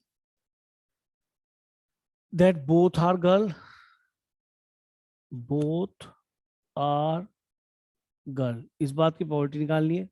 given that youngest is girl. अब आप समझे मैंने ऐसे क्यों लिखा कि सर आपने इस वजह से ऐसे लिखा कि आप चाह रहे हैं ई और एफ भी ना लिखना पड़े, बात ही खत्म हो गई, एक लाइन में क्वेश्चन खत्म। तो ये सब चीज दिख रही है। यंगेस्ट गर्ल हो, दोनों की दोनों लड़कियां हो, इस बात पर यंगेस्ट गर्ल हो, उसके टोटल कितने केस है सर? यही 2 केस है, जो बाद में पैदा होगी वो यंगेस्ट होगी। तो यंगेस्ट गर्ल हो तो यंगेस्ट गर्ल तब भी उससे जब पहले लड़का हो गया हो, यंगेस्ट गर्ल तब भी उससे जब पहले लड़की हो गई हो, तो 2 केस तो टोटल हो गए। इनमें से इस बात की बोथ आर गर्ल, तो एक ही तरीका है। तो ये भी लिखने का तरीका है, जब कुछ ना समझ में सीधा जो पूछ रहा है जैसे कह रहा है इसकी प्रोबेबिलिटी निकालो, दैट इज गिवन दैट। लेकिन यहाँ मेरे हिसाब से क्या होगा, इस बात की प्रोबेबिलिटी निकालनी है, ई की ही निकालनी है। गिवन दैट क्या है? एफ, तो N of E intersection F, दोनों का इंटरसेक्शन लेंगे क्योंकि इसी में से निकालने की ये होगा, तो इनका कॉमन ही तो आएगा यार। अपॉन एन ऑफ क्या होगा नीचे एफ, तो एन ऑफ एफ कितना है बोलो? 2, और इंटरसेक्शन क्या है इन दोनों में? साफ दिख रहा है, एक ही है तुम्हारा 1, तो 1/2 आया समझ में। अब ई एफ एक और लिख लेता हूँ, जी यहीं पे लिख लेता हूँ। क्या कहता है? At least 1 is girl, at least 1 is girl. At least 1 is girl का मतलब क्या हो गया कि कम से कम कोई एक लड़की हो तो G1 B2 हो जाए, या G1 G2 दोनों लड़कियां हो जाए, या पहले लड़का हो फिर बाद में लड़की हो जाए, या नहीं? इस बात की तो ये गिवन दैट है। गिवन दैट का मतलब यहाँ पे ऐसे भी लिख सकता हूँ, गिवन दैट, है ना? क्या गिवन दैट क्या था? At least 1 is girl, at least 1 is girl, ये तो गिवन दैट है, यानी सैंपल पे लिया जाएगा, है ना? और find the probability both are girl, both are girl. तो जो कोई नहीं लिखता वो ऐसे लिख दो जल्दी से, बोथ आर गर्ल, खत्म क्वेश्चन। तो बताओ एटलीस्ट 1 इज गर्ल कितने केस है बेटा? 1 2 3। Find the probability both are girl, इसी में देखना है बोथ आर गर्ल। हाँ सर एक बार आ रहा है, ऊपर लिख दो। नोशंस में कैसे लिखेंगे? किस बात की प्रोबेबिलिटी निकालनी है? Both are girl, both are girl ये था, कहाँ था both are girl? E, it is known that, या इट इज गिवन दैट, या it is already happened, at least 1 is girl. At least 1 is girl को मैंने क्या माना था बेटा? जी। तो ऐसा बन गए ई इंटरसेक्ट। अब बताइए, अब तो तरीका लिखने का सीख गए या नहीं सीखे? बोलो बेटा। 1 2 Yes, sir. 3 है, और इन दोनों का इंटरसेक्शन किसका? इसका इसका, उसमें तो एक ही एलिमेंट है। तो एक प्रॉब्लम हमने कर ली, अच्छी प्रॉब्लम है। क्वेश्चन इस तरह के बनते रहते हैं और आपको आना भी चाहिए। लिखने का तरीका पहले बताओ। लिखने का तरीका इसमें बहुत ही इंपॉर्टेंट है। अगर आपको लिखने का तरीका नहीं आएगा तो आप इस क्वेश्चन को नहीं पकड़ पाएंगे, वो चाहे ऐसा लिखने का तरीका हो, और ये भी सीखना ही पड़ेगा क्योंकि इसी में कई बार वो नंबर ऑफ एलिमेंट तो दिखाई नहीं देंगे। क्या कि जी इसकी प्रोबेबिलिटी ये है ई इंटरसेक्शन जी, और पी जी है, तो ये बताओ, या इसको दे देगा, ये बताओ। तो भैया अगर आपको फॉर्मूला नहीं पता आप कहाँ से पकड़ेंगे? तो हर चीज का सीखना जरूरी है। समझ में आया? Yes, sir. चल रहे हैं आगे। अब आप करो बेटा, बहुत देर से मैं ही गाना गा रहा हूँ, है ना? तो कुछ आपको भी करना चाहिए। अब देखो ये एग्जैक्टली यही क्वेश्चन है, एनसीईआरटी सेम है, वही सैंपल स्पेस बन रहा है। 2 चिल्ड्रन है, both girl both boy, known that कर लोगे। अगर इसमें दिक्कत आए तो मुझसे पूछ लेना है। दूसरा टाइप करूं या बताओ? ये ट्राई करोगे? बताओ। कोई नहीं बोलता। चलो तो ये कर लेते हैं। कंडीशनल आपका आई थिंक बन जाएगा।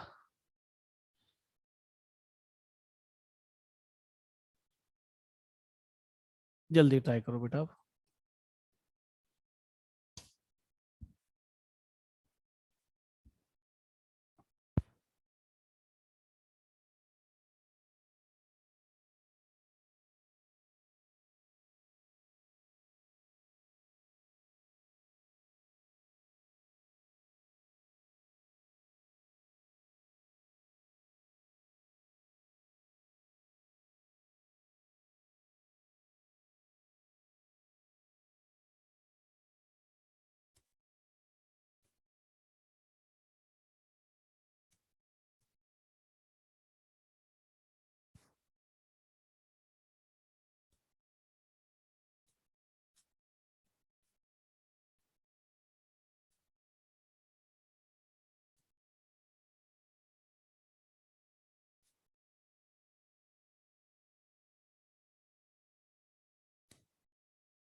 बताओ बेटा क्वेश्चन हुआ?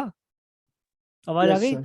Yes, The sir. 1/4. अच्छा, it dies thrown 3 times, तो 3 टाइम्स उछालते तो डाई थ्रो करने पर आपके 6 × 6 × 6 फेवरेबल वेज होने चाहिए या नहीं? टोटल वेज मतलब, Yes, sir. या नहीं बेटा? अगर मैं 2 उछालता हूँ तो पता है जैसे एक पे ये 3 4 5 6, तो एक के साथ 6 आ सकते हैं कोई? तो एक के साथ 6 आएंगे, फिर दूसरे साथ भी 6, फिर तीसरे साथ भी 6, तो इसमें 1 1 भी आएगा, 1 2 और 2 1 भी आएगा, और 2 2 भी आएगा। तो 6 6 36 केस हो गए।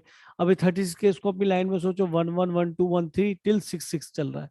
अब हर सेट को ऐसे देखोगे आप, 1 1 1 2 और लास्ट में 6 6। अब इस एक के साथ फिर 1 2 3 4 5 6 आ सकता है, तो एक के साथ 6, अगले के साथ भी 6 और अगले के साथ भी 6, तो यहाँ पे लास्ट में 6 6 6 भी आ जाएगा। तो इसलिए मल्टीप्लाई हुआ, ऐड नहीं हुआ। ट्री डायग्राम से बिल्कुल क्लियर हो जाता है। ये बात समझ में आई? क्लियर है? Yes, sir. तो ये तो नंबर ऑफ वेज हो गए टोटल। अब ये कह रहा है, अब ध्यान देना है, if A and B are defined as below, capital A देता है गेटिंग 4 ऑन थर्ड डाई, और हमें क्या निकालना है भाई? Find the probability that A is given of A given that B has, अच्छा, find the probability of A given that B has already occurred। already occurred का मतलब B तो नीचे आ गया, और find the probability of A ये पूछा जा रहा है, इस चीज का ध्यान रख लें।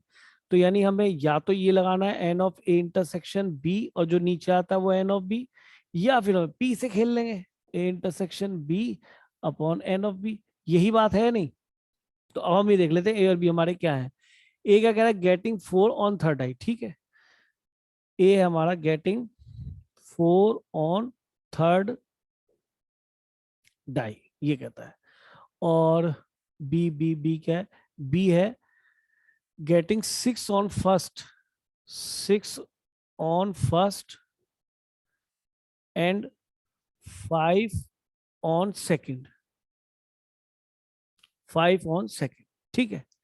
अच्छा, ये हमारा टोटल सैंपल स्पेस बनेगा, इसी में से हमें ए निकाल लें। तो ए है 4 ऑन थर्ड आई, तो 4 ऑन थर्ड आई का मीनिंग ये हुआ कि 4 हमारा इस पे है, इसके बाद चाहे 1 आए, चाहे 2 आए, चाहे 3 आए, चाहे 4 आए दूसरी पे, या 5 आए, या 6 आए, और फिर इसके बाद इसमें से भी एक से लेके 1 2 3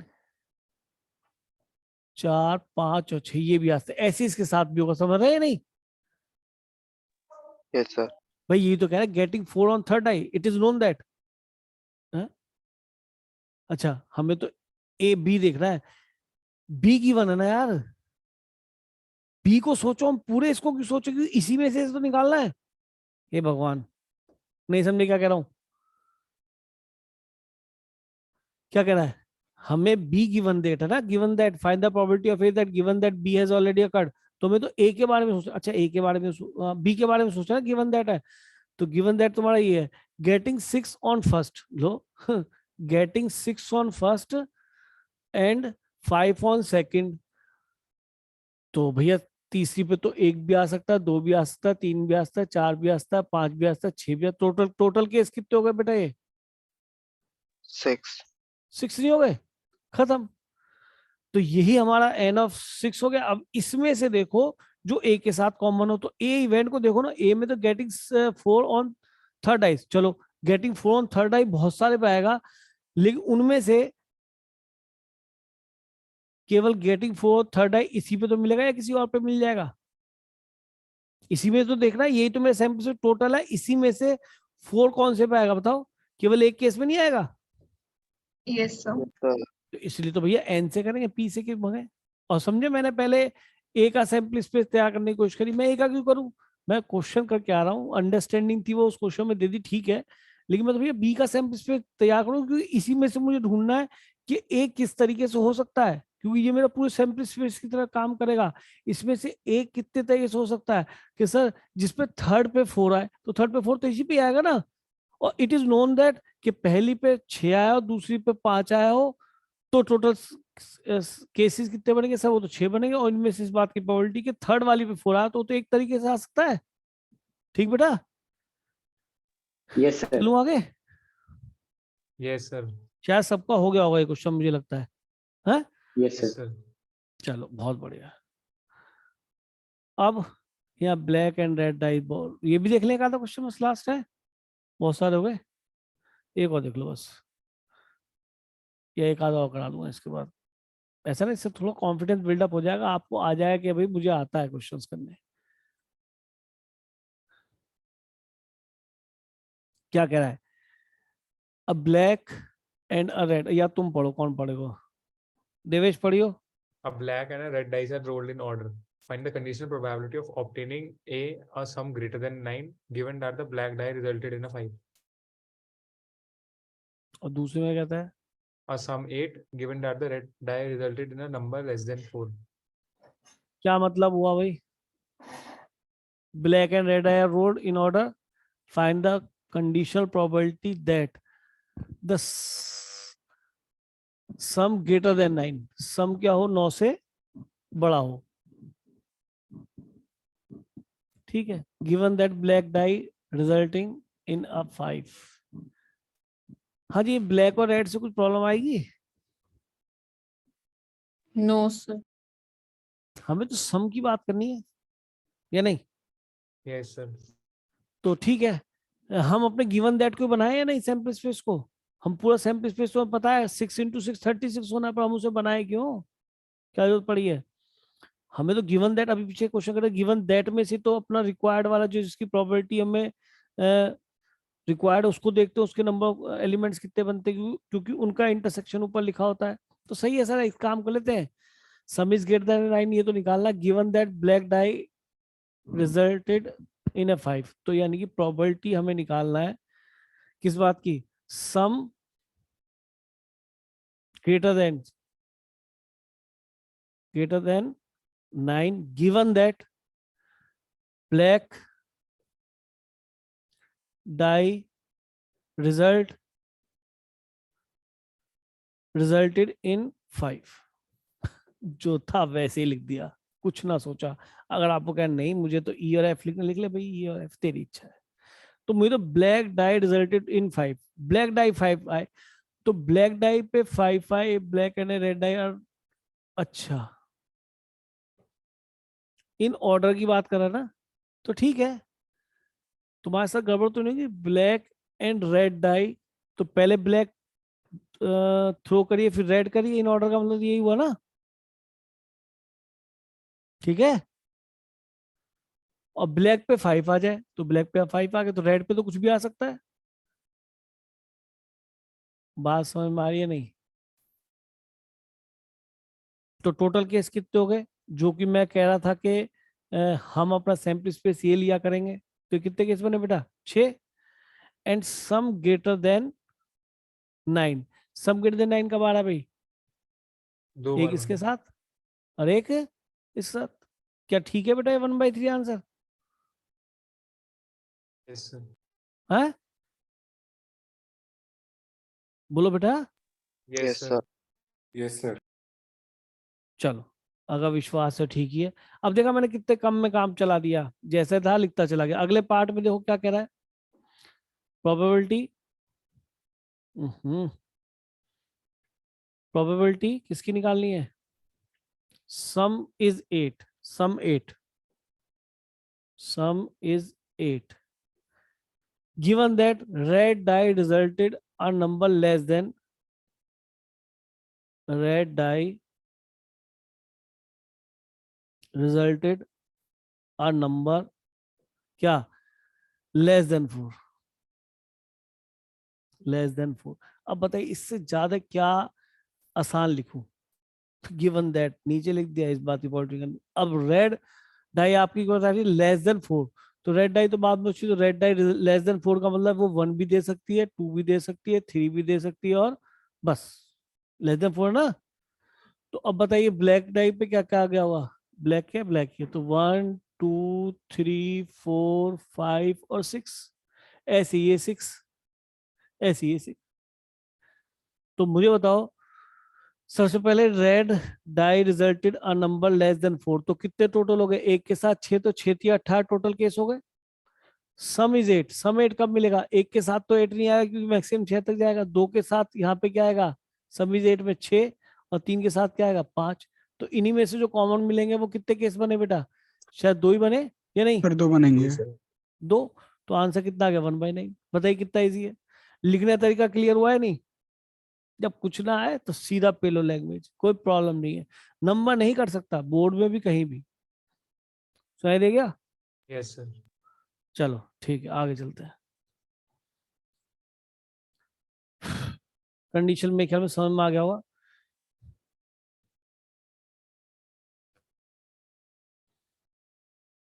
ये भी फिर वही देखो, कपल वाला आ गया, चैनल वाला, बोर्ड में भी आया हुआ है सीबीएसई 2010 में। ठीक है, खूब आते बेटा ये क्वेश्चन।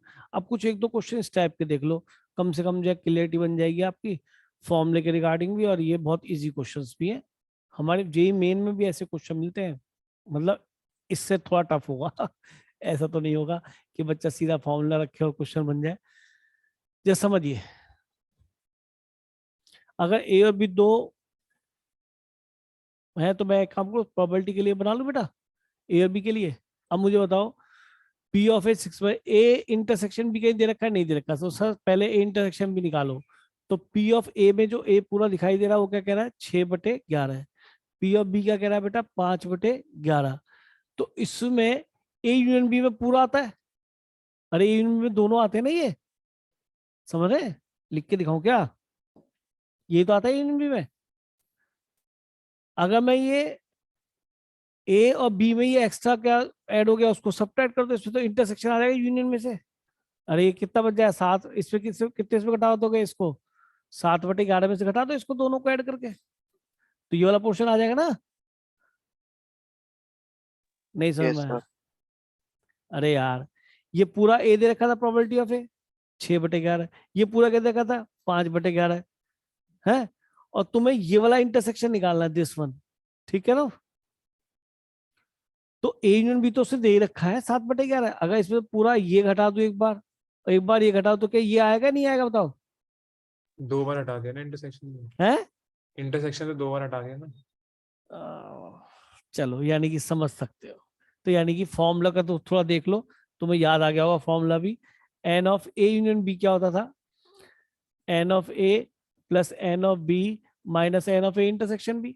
अब तुम्हें ए इंटरसेक्शन बी निकालना है, तो N of A intersection B क्या मिलेगा बेटा, N of A plus N of B में से क्या घटा दूंगा, N of A union B. तो आपको ये ध्यान रखना है ए यूनियन बी कम आएगा वैल्यू, क्योंकि इसके अंदर ए और बी में ए इंटरसेक्शन बी 2 बार ऐड हो गया है, क्योंकि एग्जैक्टली भी नहीं दे रखा, पूरा ए दे रखा है पूरा बी दे रखा है, तो उसमें ए इंटरसेक्शन भी एक बार एक्स्ट्रा ऐड हुआ है। तो तुम्हें ये जो यूनियन की वैल्यू है कम होगी, तो एन ऑफ ए कितना है भाई 6/11, ये कितना है बेटा 5/11, और माइनस ए यूनियन बी 7/11। तो कुछ बच्चे जैसे मैंने बताया उस तरह से करने लगते हैं हवा में, हवा में मत करो, फॉर्मूला भी देख लो। कितना बच गया बेटा, 6 5 11, 11 में 7 के कितना बच गया 4/11. 4/11, यानी हमें ए इंटरसेक्शन बी की वैल्यू आ गई, N of A intersection B की वैल्यू। अच्छा, अब आपसे पूछता है, ये तो पहला काम हो गया 4/11। अब तुम अपना सैंपल स्पेस पूरा कंस्ट्रक्ट कर लो, मतलब इसके अंदर थोड़ा जल्दी दिख जाएगा और कुछ नहीं है, बहुत सारी चीजें खत्म हो जाएगी। मैं देखो इसमें एक क्वेश्चन नहीं कराऊंगा, 2 3 क्वेश्चन और कराऊंगा। जब भी हमें अपना सेट कंप्लीट करना है तो जो सबसे बीच में कॉमन होता है उससे फिल करना चालू करते हैं। तो ये इंटरेक्शन भी तो है 4/11 है, और अगर मेरा पूरा ए 6/11 था पूरा ए, तो 6/11 में से 4/11 घटा दो 2/11 ही आ गया, तो पूरा ए बन गया 6/11, जोड़ के देख लो 6/11। और ये था 5/11, तो 4/11 तो यहाँ चला गया, तो 1/11 यहाँ बच गया। बात समझ में आ रही है। और पूरा यूनिवर्सल सेट की प्रोबेबिलिटी 1 बनेगी, तो नाइदर ए नॉर बी में क्या कौन बन जाएगा 1 माइनस यूनियन वाला कौन सा, पूरा यूनियन वाला था हमारे पास लिखा हो 7/11, तो 1 में 7/11 घटाओ कितना बचेगा बेटा 4/11, ठीक कह रहा हूँ क्या। Yes sir. तो 7/11 यूनियन वाला यहाँ से हटाया बेटा, और तुम्हें दिखा दिया 1 माइनस, तो ये तुम्हारा है 4/11। बात समझ में आई या नहीं, वो इत्तेफाक से न्यूमेरिकली सेम आ रहा है, पर समझे नहीं समझे क्या कह रहा हूँ, लिख दू 4/11, कोई दिक्कत तो नहीं है। इसे 4/11 बनेगा, जो कि तुम्हारा पूरे 1 में से 7/11 घटा के आएगा। अब मैं बहुत सारी बातें इससे कर सकता हूँ, इसलिए मैंने यहाँ बना लिया। वैसे इसमें तो कुछ पूछा नहीं है, अगर मुझसे को पूछे लगे probability of A B A/B, तो प्रोबेबिलिटी ऑफ ए, अब ये फॉर्मूला पकड़ना बहुत जरूरी था। प्रोबेबिलिटी ऑफ बी साफ दिखाई दे रही, कितनी है भैया दे ही रखी है, तो 5/11 है, और इंटरसेक्शन बी सीधा 4/11, आंसर आ गया, सोल्व कर लेना। प्रोबेबिलिटी ऑफ B/A, तो प्रोबेबिलिटी ऑफ ए नीचे लिखना है ना, कितना आसान हो गया। और ये क्वेश्चन बोर्ड में आएंगे, कंपटीशन में आएंगे, बी इंटरसेक्शन ए या ए इंटरसेक्शन बी, तो एक ही बात होती है 4/11। प्रोबेबिलिटी ऑफ ए कितना है बोलो, इन दोनों को जोड़ के बोल दो 6/11, वैसे भी दे रखा होगा 6/11। आई बात समझ में, 2/3 ये हो गया, और 4/5 ये हो गया। कल को आपसे वो पूछ लगे A//B, और बच्चा कहता सर मैं कैसे करूं, अबे तुम्हें सब पढ़ा हुआ है कि इन दोनों का तो इंटरसेक्शन आता है प्रोबेबिलिटी में, इसलिए मैं पढ़ा रहा हूँ, ध्यान से सुन लो। मैं कोई केवल एक क्वेश्चन नहीं कराता, तो नीचे आता है वही जो नीचे लिखा होता है उसकी प्रोबेबिलिटी। अब मुझे बताओ प्रोबेबिलिटी ऑफ बी कितनी है सर, 4 और 5/11 है। और probability of not A but B, कौन सा not A but plus B, ये तो ना कितना 1/11। इसलिए मैंने यहाँ लिख लिया था। कितना कम दिमाग लगाना पड़ रहा है, सोच रहे, क्लियर है। Yes sir. अब अगर कल को ये पूछने लगे A/B ऐसे पूछने लगे, तो B, ये सैंपल इस पे पूरे काम करेगा। तो B कौन है कि सर B जो B में ना हो, तो B में ना हो क्या क्या है कि सर पूरा B को हटा दो, तो कितना बचा 2/11, और 4/11 कितना हो गया 2/11 4/11 6/11। अब इन दोनों में जो कॉमन हो, अब बताओ जो B में ना हो वो तो ये वाला था, नहीं समझ ले, और इसका A के साथ कॉमन क्या है 2/11।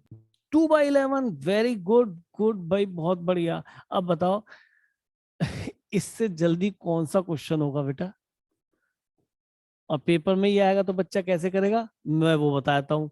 मैंने वेन डायग्राम बना लिया, तो उससे देखो कितनी जल्दी काम खत्म हो गया, ऑब्जेक्टिव का कलेश तो खत्म हो गया।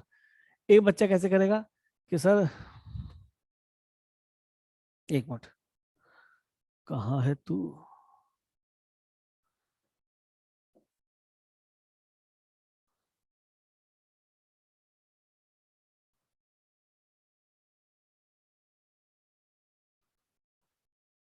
हाँ, इसके अंदर क्या है, जो बच्चा फॉर्मूले पकड़ता है, वेन डायग्राम को नहीं पकड़ना जानता, वो कैसे करेगा कि सर अभी देखता हूँ आपने जो पढ़ाया था उसके हिसाब से इन दोनों का इंटरसेक्शन अपॉन नीचे जो आता है। अब वो तो इनसे चल रहा है ना कि उसने ए इंटरसेक्शन बी निकाल रखा है, पी ए निकाल रखा है और पी बी निकाल रखा है, वो तो इससे चल रहा है। तो अब वो क्या करेगा, सर इन दोनों का इंटरसेक्शन लिखना है, यहाँ पे फॉर्मूला है ए जहां बी ना हो और बी हो, इनका इंटरसेक्शन। अब वो तो मॉडल ले रहा है, पी और बी तो लिख भी देगा। अब वो उसे ढूंढेगा कि सर इन दोनों का तीनों का इंटरसेक्शन क्या मिलेगा, वो देखेगा। समझ गए? और मैंने क्या करा एक बार फिर बताऊं, सुनोगे? क्लियर है सर? या या ये समझ में आ चुका अच्छी तरीके से? Yes yes sir. सर, आ गया। मैंने कितना आसान बताया कि पी और बी बार जहां बी ना हो तो वो 2 और 4 यानी कि 6/11 है। अब इन दोनों में कॉमन, तो सबसे पहले तो बी बार को शेयर कर लो। अब उसका किसके साथ कॉमन देखना, इंटरसेक्शन के, सर ए के साथ। और ए में कॉमन कौन सा पोर्शन, केवल 2/11, तो ये 2/11 तो है। बी बार और ए और बी का जो इंटरसेक्शन होगा, तो ए और बी का इंटरसेक्शन में है कुछ गड़बड़ लिख दिया क्या है? देखना जरा, चेक करना, इससे भी तो सेम आना चाहिए भाई।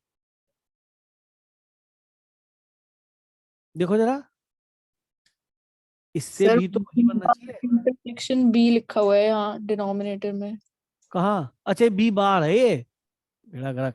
और यहाँ उसके साइड में भी टर्म। चलो चलो चलो, अब तो हो गया। तो यहाँ पे बी बार ही आएगा ना, तो ये तो मैं लिख लूंगा 1 - पी बी। अब बताओ, बी बार 2 बार लिखने की जरूरत क्या है? P A intersection B bar, तो ए इंटरसेक्शन बी बार कौन सा है? ए बट नॉट बी, वो यही तो बटा 2/11 है। अरे समझ रहे हैं? इसको 1 - पी बी लिख रहे हैं, तो ये तो हो गया 2/11 है। लेकिन ये भी आप इसमें से बहुत जल्द देख पा रहे हैं, तो इसको भी कैसे करना पड़ता, अगर फॉर्मूला नहीं लगाते तो इसको भी लिखना पड़ता कि पूरे ए में से P of A intersection B घटाओ। तो वो बच्चे फॉर्मूले की तरफ ही देखते रहते हैं। अब वो वैल्यूज लिख पाएंगे कि पी ए कितना है, कि sir 6/11, P A intersection B कितना है, निकाला था 4/11, और 1 - पी बी कितना है सर 5/11। तब वो पहुंचते 2/11 बटे कितना, 6/11। और मैं कहाँ पहुंच गया था, मैं तो पहली लाइन में पहुंच गया था बेटा। ये एक्चुअल प्रोसीजर है, ये जो बताया गया, ये आपको बुकिश मिलेगा। जो बच्चा वेन डांस कर रहा है वो तो एक लाइन में स्टेप पे पहुंच रहा है, तो बता इसमें टाइम तो लगेगा ही जो बताया जा रहा है इसको। समझ रहे हैं? और यस यहाँ तो सर। क्वेश्चन एक ही लाइन में मैंने खत्म कर दिया था। क्यों? क्योंकि मैंने अपना वेन डायग्राम सेटअप कर लिया था, इसलिए मैं शुरुआत में आपको वेन डायग्राम पूरा बता के चला हूं। ठीक है? क्योंकि प्रॉपर्टी का खेल तो ऐसे ही खेलना पड़ेगा, तभी स्पीड होगी। और आप देख ही रहे हैं, अब तो बोर्ड में भी जो है 20 क्वेश्चन तो ऑब्जेक्टिव है ही, 2 असर्शन रीजन है और 18 बिल्कुल ऑब्जेक्टिव। इसके अंदर तुम्हारे ऑप्शन लिखे आएंगे, तो वही बच्चा आगे जाएगा जो जल्दी क्वेश्चन सॉल्व कर पाएगा। समझ रहे हैं? क्लियर है? Yes sir. तो मेरे हिसाब से सबसे इंपॉर्टेंट है, जिन्होंने इस बात को समझने की कोशिश करी उनको बड़ा हेल्प मिलेगी आगे।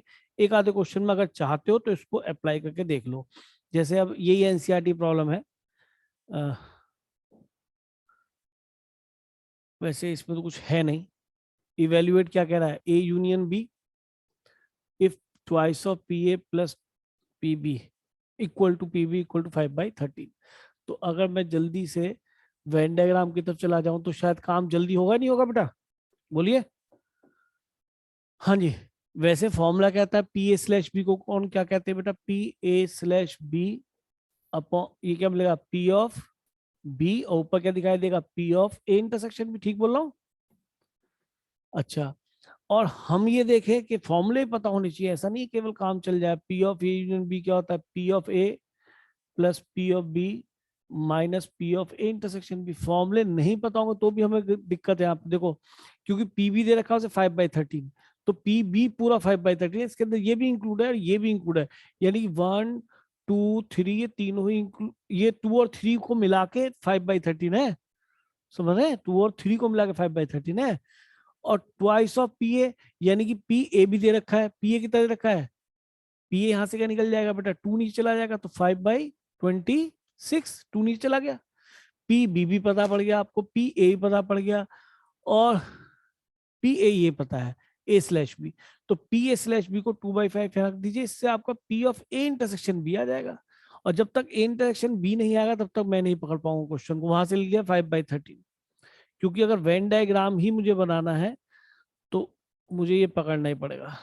अब वो क्वेश्चन मुझसे कुछ भी पूछे, मैं सारी बातें बता दूंगा। पी ए इंटरसेक्शन बी आ गया 2/13।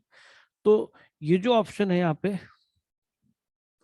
छोड़ो दोबारा डालता हूँ, जो ये इंटरसेक्शन में था 2/13, और पी बी कितना था पूरा 5/13, तो कितना बच गया यहाँ पे बेटा? 2/13 ये बच गया, नहीं 3/13, तो 5/13 पूरा हो गया। और ये कितना है पी ए 5/26, यानी कि ये है 4/26, 2 से ऊपर मल्टीप्लाई कर दिया, और ये 5/26 पूरा था, तो ये 1/26 ये बच गया। और जो नाइदर ए नॉर बी वो क्या चला गया बेटा? बोलो, समझ लो कैसे कर रहा हूँ calculation. Neither A nor B को 1 minus P of A union B, और ए यूनियन बी तो हमने नहीं निकाला, नहीं तो इनको जोड़ लो ना। ये 2 है, 2 यानी 4/26, ये भी 4/26। अब ठीक लिखा ना मैंने? 2 था, सर 5 वो था, 3/13 है। ये 3 था ना? ये ये सर है, ये 3 था, मैं भी तो कहूँ। पहले भी गलत लिख दिया था क्या? तो देखो ये है 6/26 और ये 4/26, तो 6 और 4 10 और 11, 11/26 में घटा दो 1 में से, तो ये नाइदर नॉर भी है। 26 में से 11 कितना बचेगा भाई? बोलो, 15/26। 15/26। तो नाइदर नॉर भी पता है। अब आपसे वो कुछ भी पूछे, वेन डायग्राम तैयार है, ए बार स्लैश बी, क्या पी ऑफ बी कितना है? बोलो, पी ऑफ बी कितना है? 3 2 5, 5/13। और इन दोनों का कॉमन, तो बी का ए बार के साथ कॉमन कौन सा? बताओ, बी का, बी तो पूरा ये है, अरे इनका कॉमन आएगा ना, तो बी तो पूरा ये है। अब बताओ ए बार कौन सा होता है? जो ए में ना हो, तो वो तो ये वाला बच गया ना। अरे इन दोनों कॉमन ढूंढना है मुझे, कैसे देखूं? पी बी ये रहा पूरा, इसमें जो ए में ना हो, ए में ना हो वो कौन सा पोर्शन है? बोलो, 3/30. यही तो बचेगा जो ए में ना हो। तो 3/13 तो बच गया। इसी में देखना Yes, दोनों, तो 3 बताना, इससे जल्दी कर लोगे? हैं? नहीं कर सकते ना। अब देखो एक बच्चा कैसे करेगा सर? फॉर्मूले के हिसाब से, वो भी सीखो, इन दोनों का इंटरसेक्शन बटे पी ऑफ बी। अब मुझे देखना पड़ेगा sir not A but B, not A but B, तो ये वाला पोर्शन कि सर ये कैसे निकलता है? सर ये ऐसे निकलता है, पी बी में से ए इंटरसेक्शन बी को सब्ट्रैक्ट करो, हो वही रहा है। लेकिन यार हमारी स्पीड तो देखो ना कितनी बन रही है। पी बी के सर निकाल रखा था, कितना था? 5/13। P A intersection B sir वो निकाला था पहले 2/13, यहां से दिख रहा है। और पी ऑफ बी, ये भी कितना था? पी ऑफ बी कि सर ये रहा 5/13। तो यार एक बात होता हो, आंसर तो वही आ रहा है, लेकिन मैंने 2 स्टेप लिखे से तो बच रहा हूँ। ठीक है, जहाँ ऑब्जेक्टिव अप्रोच है वहां तो बहुत जल्दी करो इससे, वेन डायग्राम से। आया समझ में? और Yes, याद sir. रखना कि हम इंटरसेक्शन से ज्यादा काम करेंगे, यूनियन से कम। हम हमेशा कोशिश करेंगे हमारा फॉर्मूला यूनियन से ना चले, इंटरसेक्शन से चले। मतलब इंटरसेक्शन निकालना ज्यादा आसान होता है, कि उसके अंदर एक ही पोर्शन आता है। आप देख लो, अगर ए इंटरसेक्शन बी का एक पोर्शन ये केवल दूसरा, ये कौन सा है? A bar intersection A intersection B by, इसमें भी केवल एक ही पोर्शन। यूनियन में कितने पोर्शन है इसमें? ए यूनियन बी में 3 पोर्शन आ रहे हैं। ठीक है, Yes, sir. तो चलो क्लास ओवर करते हैं। ठीक है बेटा, Namaste, sir. नमस्ते Thank you बेटा, Yes, sir. खुश रहो बेटा, नमस्ते सर। खुश रहो बेटा।